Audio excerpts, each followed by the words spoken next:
ઓમ નમો નારાયણ. હું અરુણાબેન પી ગોસ્વામી સુરતથી તમારું સ્વાગત કરું છું અરુસ કિચનમાં. તો આજે આપણે બનાવશું દૂધીના પરોઠા. તો એના સારું આપણે જોઈએ દૂધી.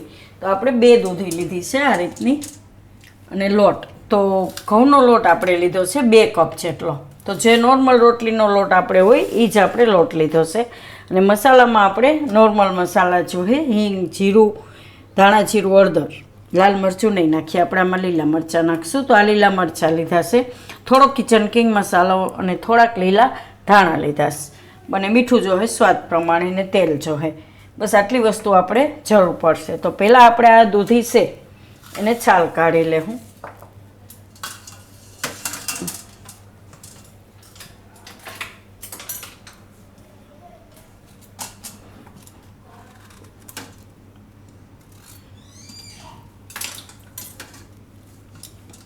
તો આને આ રીતે છાલ કાઢી લેવું આપણે.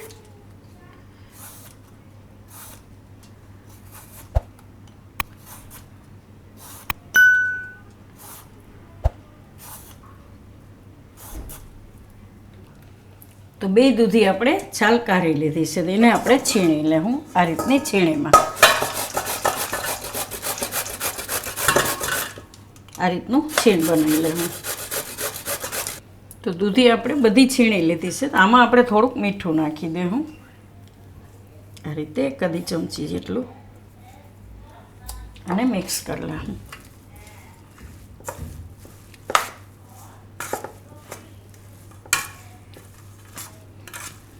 આ રીતે ને 2 મિનિટ રહેવા દેવું આ રીતે.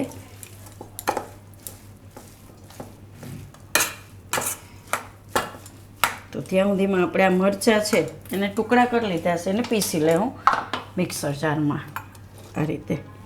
થોડુંક પાણી નાખવું હોય તો નાખી શકો, નહીં તો એમને પીસી શકો જરાક અમથું. તો આને પીસી લેવું આપણે. મરચાં તો મરચાં આપણે આ રીતે પીસી લીધા છે.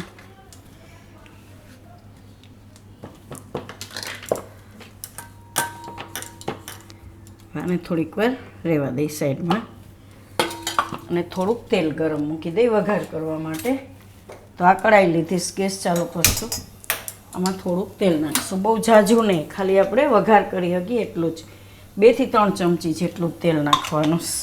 તો તેલ આપણું ગરમ થાય ત્યાં સુધીમાં આપણે આ જે દૂધી છે મીઠું નાખીને રાખી હતી એમાંથી પાણી કાઢી લેવું આપણે. આ રીતે હાથથી મિક્સ કરીને એમાં વધારાનું પાણી આપણે બધું કાઢી નાખીશું આ રીતના.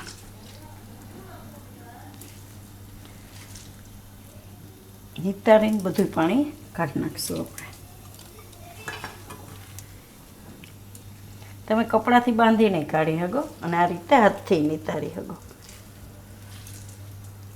કેમ કે દૂધીમાં પાણીનો ભાગ વધારે હોય, ને થોડુંક મીઠું નાખીને આપણે રાખીએ એટલે મીઠું આમાં ચડી જાય, ને વધારાનું પાણી બધું આપણે આ રીતે કાઢી નાખવાનું એમ.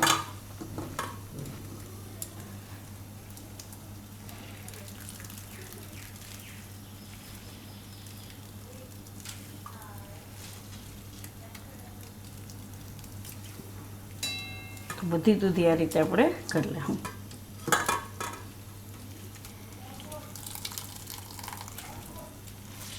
તો આ બધું પાણી આપણે આમાંથી નિતારી લીધું છે, અને તેલ આપણું ગરમ થઈ ગયું છે. તો હવે વઘાર કરી લેવું. તો આમાં આપણે નાખીશું થોડીક હિંગ અને મરચાં લીલા.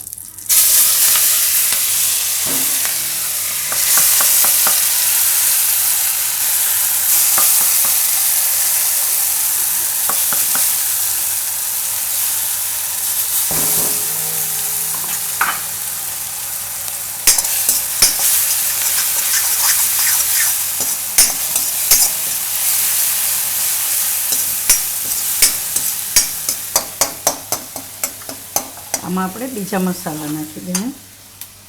તો થોડીક હળદર નાખીશું, અને ધાણા જીરું,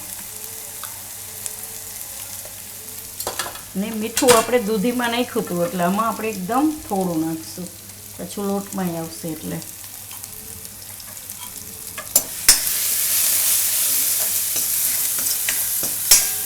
આમાં આપણે આ દૂધી નાખી દઈશું.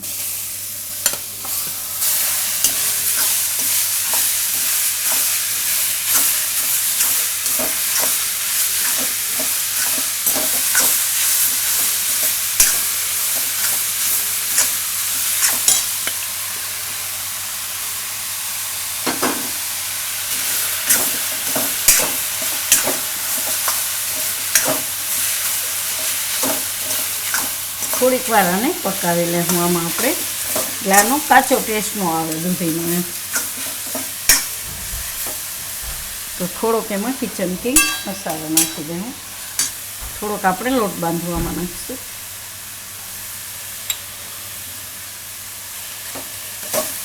તો 2 મિનિટ પકાવી લઈશું અને વચ્ચે વચ્ચે હલાવતા રહેવું. તો દૂધી આપણે થોડીક વાર પકાવી લીધી આ રીતે 2 મિનિટ જેવું. હવે ગેસ બંધ કરી દઉં. આમાં નાખી દઉં લીલા ધાણા.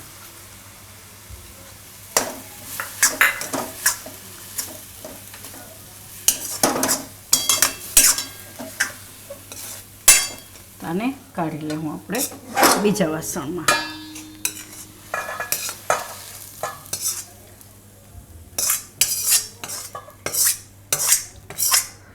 આને ઠંડુ થવા દેવું હવે.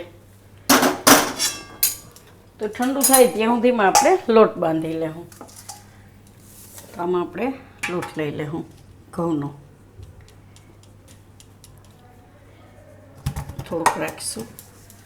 તો આમાં નાખી દઈશું આપણે મસાલામાં. તો થોડુંક મીઠું નાખીશું. અને આ કિચન કિંગ મસાલો. થોડુંક એમાં તેલ નાખીશું મોણ માટે. 2 ચમચી જેટલું.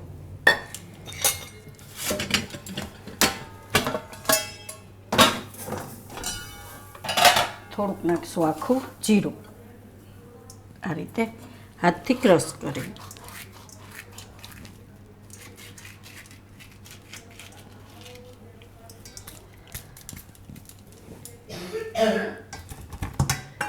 હવે એને પહેલાં મિક્સ કરી લઉં બધું.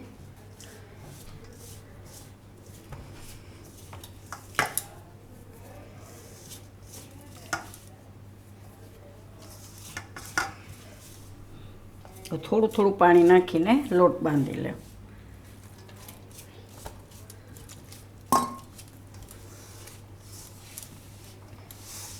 તો બહુ કઠણ નહીં ને બહુ ઢીલો નહીં, એવો આપણે રોટલી છે એવો લોટ બાંધી લે.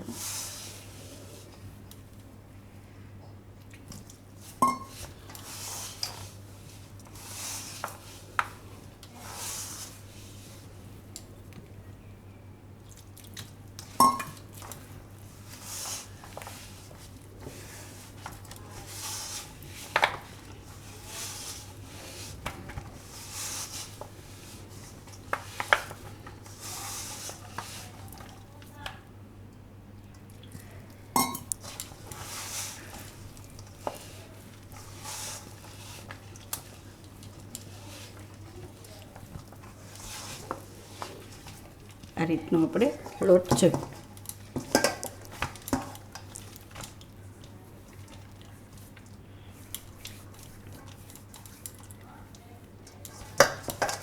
થોડોક મસાલો આમાં નાખીને એટલે એકદમ સરસ ટેસ્ટ આવશે.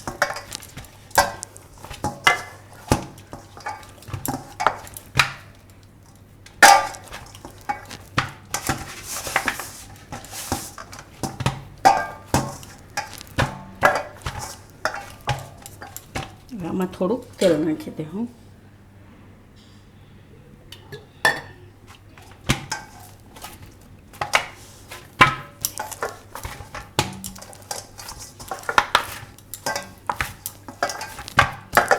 થોડીક વાર આને આપણે રહેવા દે. હું રેસ્ટ કરાવશું લોટને.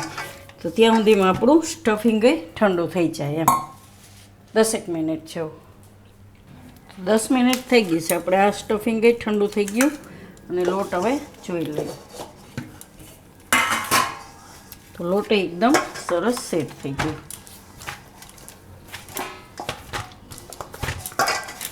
તો આમાંથી બનાવશું પરોઠા આપણે. તો ગેસ ચાલુ કરી દે. હું પહેલાં આપણે આ તવી ગરમ થઈ જાય.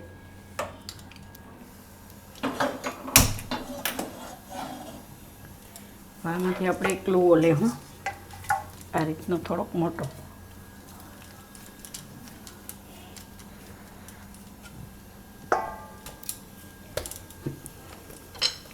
થોડુંક વણી લેવું એને.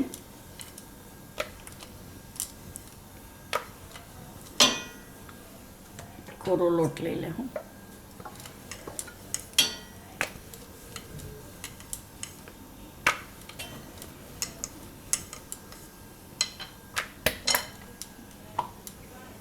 આમાં આપણે વચ્ચે સ્ટફિંગ રાખશું.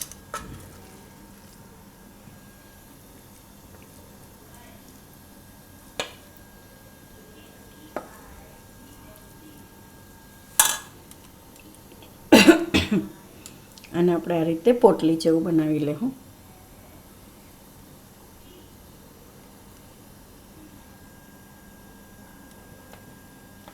આ રીતનું. પછી વધારાનો લોટ કાઢી લેવું આ રીતે.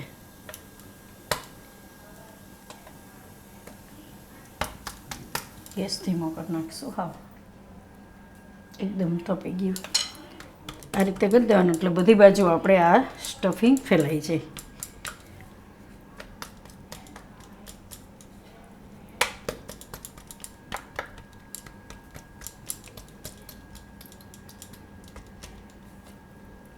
તો બને ત્યાં સુધી હાથથી આ રીતનું કરી લેવાનું. પછી થોડુંક જ આપણે વણવું પડે એમ.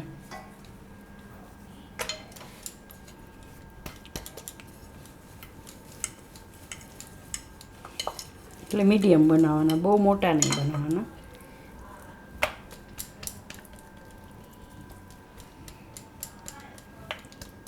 મસ્ત લાગશે ખાવામાં. તો આમાં થોડુંક આપણે તેલ નાખી દઉં.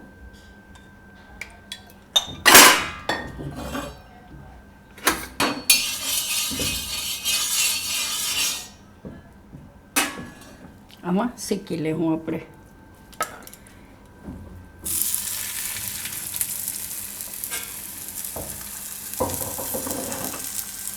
એક બાજુ થોડુંક શેકાઈ જાય એટલે ફેરવી લેવાનું.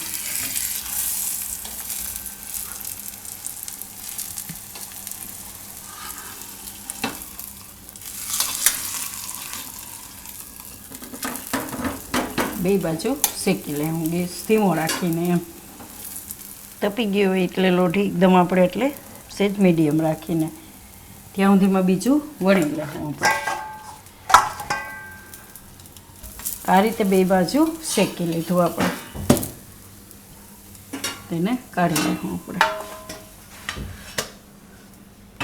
તો બધા રીતે આપણે બનાવી લેવું. મસ્ત લાગશે દૂધીવાળા પરોઠા એમ.